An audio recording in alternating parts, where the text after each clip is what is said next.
का question number 44 solve करेंगे। देखेंगे इसमें क्या है।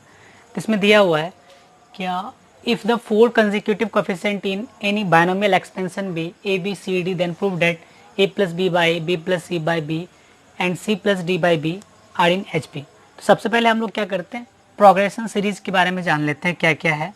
ए पी के बारे में आप लोग पढ़े होते हैं 10th क्लास में। ये एच पी हो गया और इधर वाला क्या कहलाएगा, ये जी पी। तो ए पी क्या है, अगर कोई भी नंबर है, अगर उसमें कुछ भी ऐड या सब्ट्रैक्ट करने के बाद अगर कोई एक पैटर्न में नंबर चल रहा है और हमको अगला नंबर मिल रहा है तो उसको क्या बोलेंगे, एपी। जैसे कि एग्जांपल में ले लेते हैं, जैसे 2 हो गया, उसके बाद फिर ये 4 है, फिर 6 है, उसके बाद फिर ये 8 आ गया, उसके बाद फिर 10 आ रहा है। तो पता चल रहा है कि सब में कितना ऐड करना पड़ रहा है, 2 ऐड करना पड़ रहा है। तो ये क्या कहलाएगा, एपी में अर्थमेटिक प्रोग्रेशन में। यानी तो आप माइनस में भी कंसिडर कर सकते हो।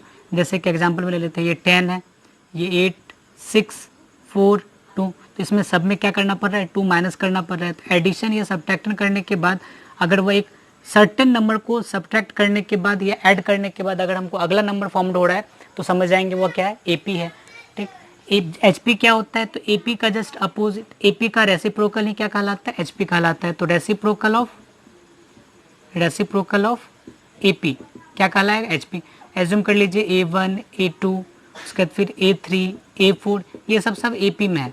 तो एचपी में कैसे कन्वर्ट करेंगे इसको, तो एचपी में कन्वर्ट करने के लिए तो 1/A1 reciprocal, 1/A2, 1/A3, 1/A4, ये सब टोटल क्या चीज़ में आ जाएगा, एचपी में आ जाएगा। जीपी में क्या होता है कि किसी भी टर्म में कोई भी एक डिफरेंट नंबर से मल्टीप्लाई या डिवाइड करने के बाद अगर हमको अगला टर्म लगातार मिलते जा रहा है तो उसको क्या बोलेंगे हम लोग, एचपी बोलेंगे। जैसे एग्जांपल में ले लेते हैं, जैसे 2 है, 2 में सब इसमें पहले 1/2 से मल्टीप्लाई कर दिए।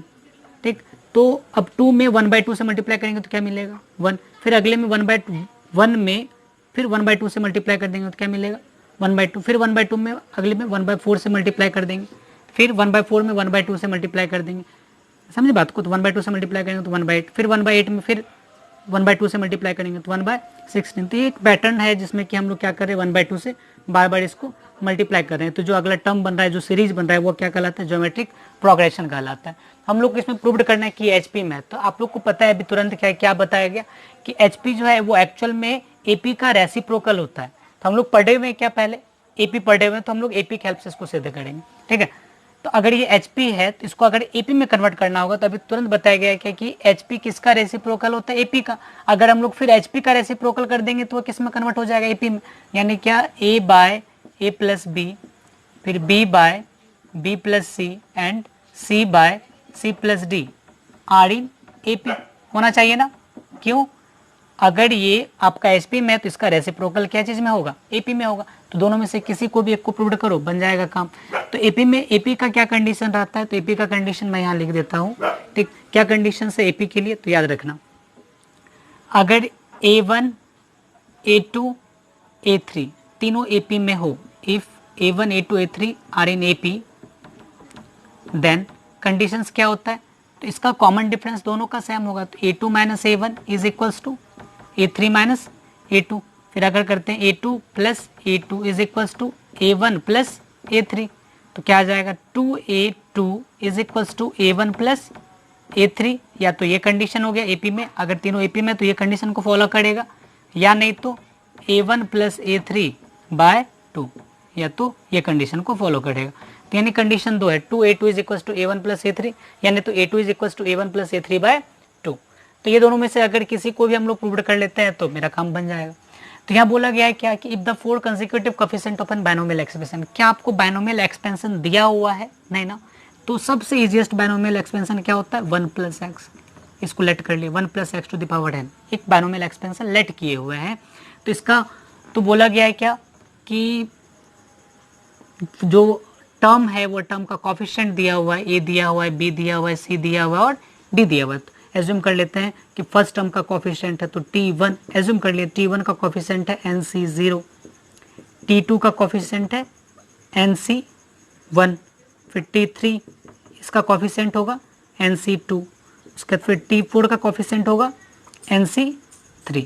इसका वैल्यू दिया हुआ है कितना, ए दिया हुआ है, इसका वैल्यू कितना दिया हुआ है, बी, इसका वैल्यू दिया हुआ है सी, इसका वैल्यू दिया हुआ है डी। एक्स को तो कंसिडर करेंगे नहीं क्योंकि एक्स का कोएफिशिएंट लिखना है तो कोएफिशिएंट लिख दिए, समझे। अब बोलोगे 1 2 3 4, तो आप एज्यूम कर सकते हो, कोई दिक्कत नहीं है। 3 4 5 6 भी करके लिखो वही आएगा, 7 8 9 10 भी, लेकिन कंसेक्यूटिव टर्म रहना चाहिए बस। तो 1 2 3 4 इसलिए माना गया ताकि मेरा कैलकुलेशन और ज़्यादा ईजी हो जाए, ठीक है। तो एन से 0 का वैल्यू कितना होता है 1, तो इसका जो वैल्यू होगा ए का वैल्यू किसके बराबर हो रहा है 1 के बराबर, बी का वैल्यू किसके बराबर हो रहा है एन के बराबर, है ना। तो n is equals to b. उसके फिर अगर इसको तो सॉल्व करेंगे तो कितना आ जाएगा n into N minus 1/2, solve करके देख लीजिए इतना ही आएगा, इज इक्वल्स टू सी। अगर इसको सॉल्व करेंगे तो n into N minus 1 N minus 2, और जो नीचे रहता है नीचे का फैक्टोरियल लेते हैं, यहाँ 2 था तो 2 का फैक्टोरियल तो 2 हुआ, नीचे 3 का फैक्टोरियल तो कितना आ जाएगा 6, इज इक्वल्स टू कितना आ गया डी। ये आपका टर्म दिया हुआ है, समझे। ए का वैल्यू निकाले 1, बी का वैल्यू एन आया, सी का value N into N minus 1/2, फिर डी का value N into N minus 1 N minus 2/6।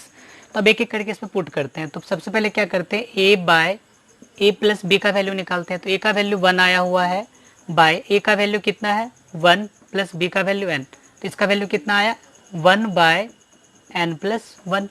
उसके बाद फिर नीचे दिया हुआ है b by b plus c, तो बी का वैल्यू कितना आया है एन बाय बी का वैल्यू फिर एन प्लस सी का value N into N minus 1/2। अगर ये पुट करेंगे तो एन बाय फिर इसको मल्टीप्लाई करेंगे 2n plus n square minus n/2 is equals to n by, दोनों को अगर माइनस किए तो 2n में से 1 n plus n square by 2।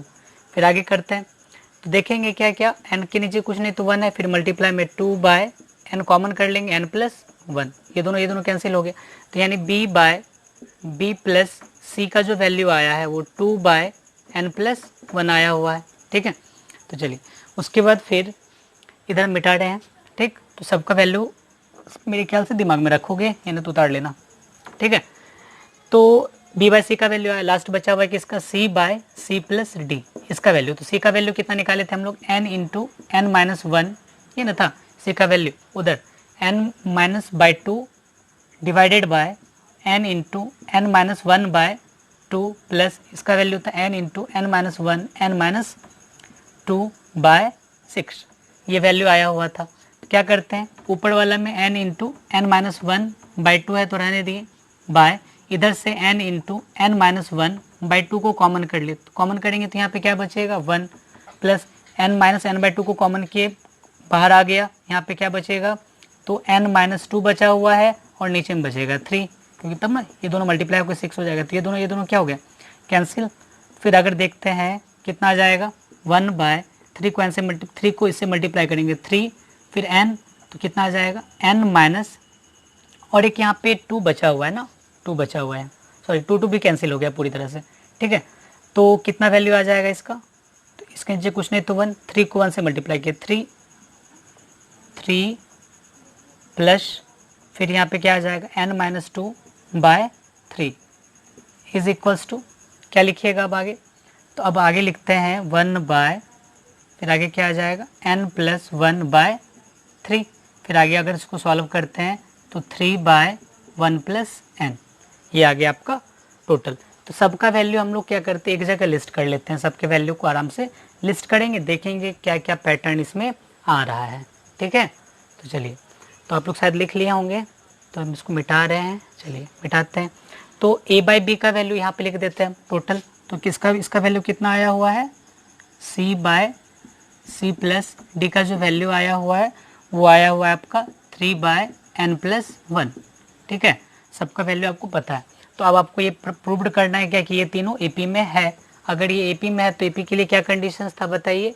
AP के लिए कंडीशंस था क्या कि अगर हम फर्स्ट एंड लास्ट टर्म को मल्टीप्लाई करेंगे तो 2 मल्टीपल, जैसे कि अगर ये ए बी सी तीनों एपी में हो तो क्या कंडीशंस आएगा, माने चलिए ए बी सी तो यहाँ यूज़ किया हुआ है, तो A1 A2 फिर A3 अगर एपी में हो तो क्या होना चाहिए 2A2 is equals to A1 plus A3 होना चाहिए।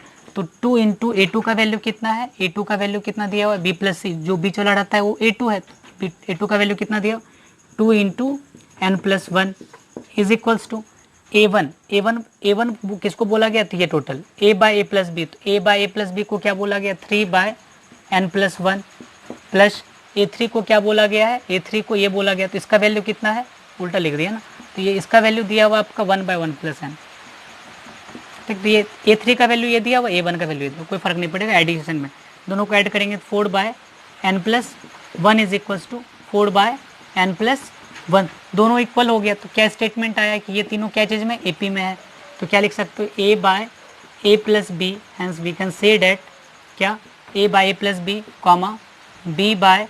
B/B+C and C/C+D are in AP। हो गया, ये तीनों क्या चीज़ में होगा, AP में। तो AP का ही रेसिप्रोकल क्या कहलाता है, HP। तो हैंस क्या लिख सकते हैं, A+B/A, B+C/B, C+D/C are in क्या होगा, HP। हो गया आपका प्रूफ, कोई दिक्कत, चलिए प्रिंट करो।